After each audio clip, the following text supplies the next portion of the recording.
Hi there and welcome back to my channel. Today we're going to be talking about the Shell Overseas Contributory Pension Fund. Not a word easy to say.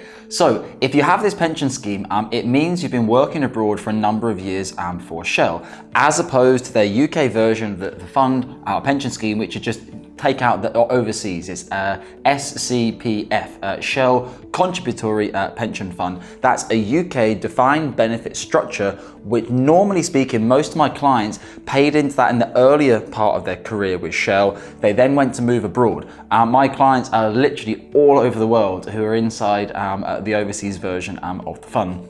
Most recently, just last week, I was dealing with a client in Canada, which is what prompted me to do another video on this topic today. So, if you're in the overseas version of the Shell fund, this means you probably have a relatively large amount of money inside that pension pot. Typically speaking, I typically see £1.5 million, £2 million in these type of pension schemes, sometimes a little bit more.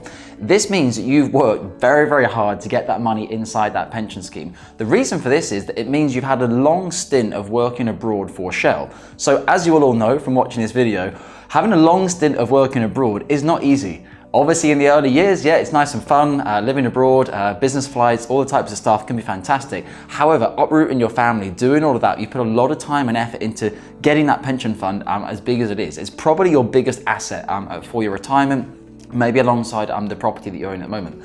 So what's really important that you need to understand with this pension scheme is the UK version of the Shell Contributory Pension Fund is a UK defined benefit safeguarded asset scheme. So, if your cash equivalent transfer value of your UK version of the Shell pension is above or over £30,000, you must take authorised and regulated pension transfer advice from a pension transfer specialist for your defined benefit asset. However, for the majority of my clients, their UK CETV is maybe 100, 200, 300, possibly 400k. As I've mentioned, the overseas one for them is the much larger one. However, the overseas pension is actually based in Bermuda.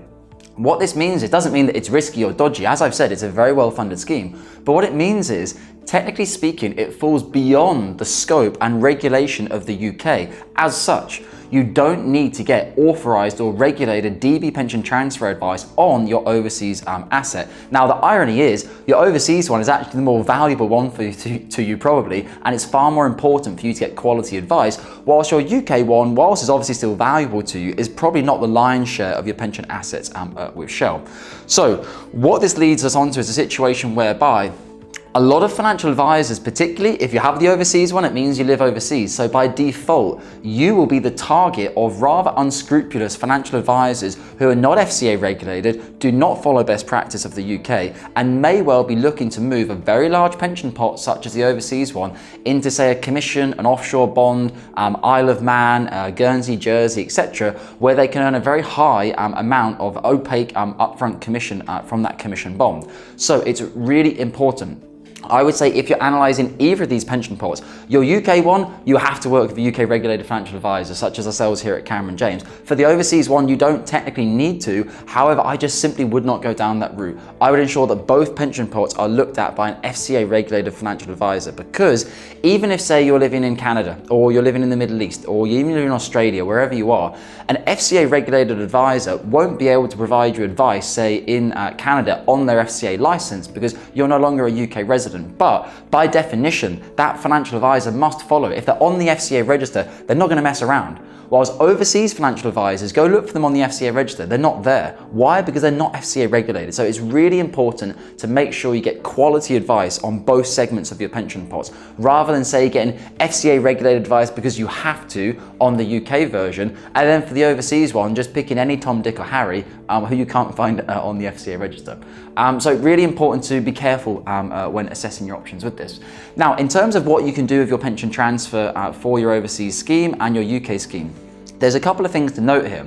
Your UK scheme, so your Shell Contributory Pension Fund, SCPF, is a UK pension asset. This means it forms part of your lifetime allowance in the United Kingdom. Now, at the time of recording, we're a couple of months after the budget that came out in April 2023.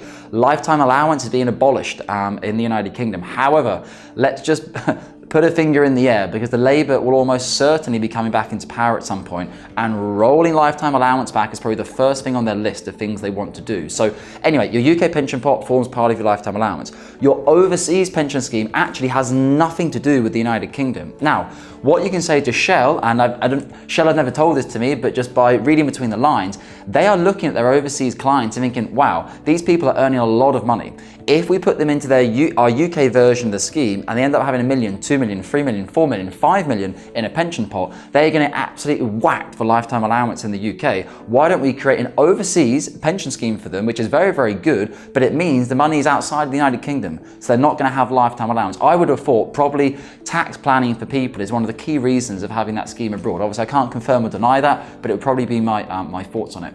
So, with your overseas scheme, if you were to say bring your overseas scheme of 2 million back into the UK, such as a SIP, you effectively bring in 2 million, which is outside of your lifetime allowance, and bringing it back into the UK, where lifetime allowance is fixed, or was fixed, at 1.073 million.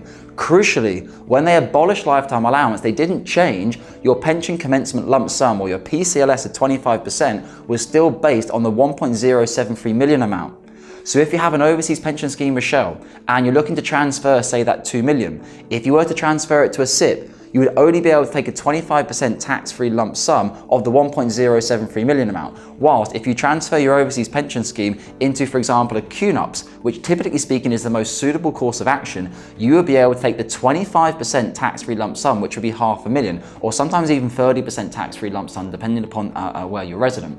So it's really important to understand the difference between the two. And it may well even be that for your Shell UK pension scheme, you could consolidate that into a SIP if it's nowhere near your lifetime allowance, which for most of my clients, it isn't. And your overseas one, you could transfer into a QNUPS to obviously not bring it into a UK estate or UK pension wrapper. Or you may well just say, Dominic, you know what? I can't be bothered to have a smaller SIP in the UK. I'd rather just have everything inside the QNUPS. Now, from our perspective, whether you invest in a SIP, an international SIP, a QNUPS or a QROPS, we use the same underlying portfolio for all of our investments. So it doesn't matter in terms of your performance. The only slight difference would be that a QNOPS, typically speaking, has a higher annual cost than a SIP. A SIP you can get for an international £200 a year for an international SIP as a non-UK resident, whilst a QNOPS is typically between £500 to £1,000 per annum. Now, typically based on the type of pension schemes that come out of the overseas scheme, these fees are nominal in comparison to the actual value of the pension pot. So guys, if you have any questions about your Shell overseas scheme, or you want to have a conversation with myself, you can book in below via the Calendly. I'm also happy to share you details of clients from Shell that I've worked with previously, so you can go and do your own homework and due diligence. It's a small world. Very often they say things like, oh, actually, I'm connected with that person on LinkedIn. Or actually, I've never met them in person, but I have come across them on email chains, etc. So it's a small world, and I'm more than happy to give you that type of due diligence for you to understand that here at Cameron James, we've worked with people in that same situation as yours, and all those decision processes they've been through, they've done their research and due diligence, because most analysts are pretty good at doing their research when it comes to myself out in Cameron James. Guys, I hope this has been a useful video. Let me know in the comments section any questions you have about your scheme, anything you want to know. Otherwise, we look forward to speaking with you, and as always, stay safe with your UK pension assets.